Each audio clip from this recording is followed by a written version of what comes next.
ជំរាបសួរអ្នកទាំងអស់គ្នាថ្ងៃនេះយើងនឹងសិក្សាអំពីឃ្លាចំនួន4ហើយនឹងពាក្យខ្លះៗទាក់ទងជាមួយនឹងចំណីអាហារទី1我喜欢我喜欢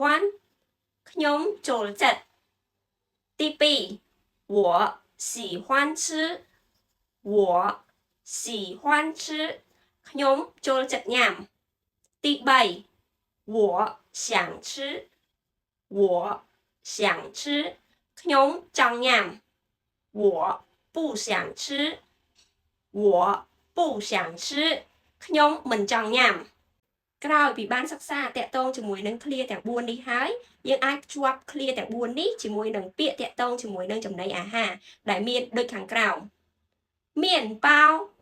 នំប៉័ងមានប៉ាវនំប៉័ងប៉ាវจืនំប៉ាវមានស្នូលប៉ាវจืនំប៉ាវមានស្នូលម៉ានថោនំប៉ាវអត់ស្នូលម៉ានថោនំប៉ាវអត់ស្នូល面条មី面条មី果条ก๋วยเตี๋ยว果条ก๋วยเตี๋ยว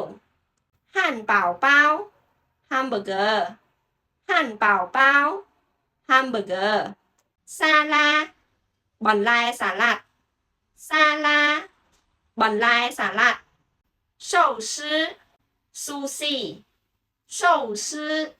sushi 米饭បាយ米饭បាយ粥បបរ粥បបរហាងសម្លហាងសម្ល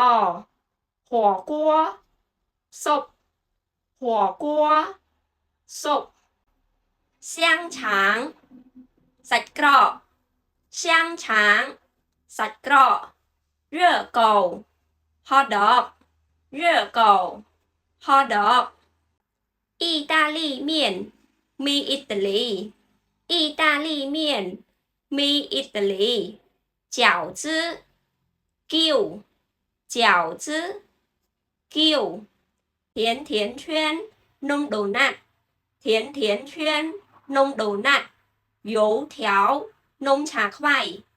油条นมชาไข่蛋糕นมเค้ก蛋糕នំខេកឧទាហរណ៍បើសិនជាខ្ញុំចូលចិត្តញ៉ាំគៀវនោះយើងអាចនិយាយបានថា我喜欢吃饺子我喜欢吃饺子បើសិនជាខ្ញុំចង់និយាយថាខ្ញុំចូលចិត្តញ៉ាំគុយទាវដូចនេះយើងអាចនិយាយជាភាសាចិនថា我喜欢吃粿条我喜欢吃粿条បើសិនជាខ្ញុំចង់និយាយថាខ្ញុំមិនចង់ញ៉ាំ hamburger ទេនោះយើងអាចនិយាយជាភាសាចិនថា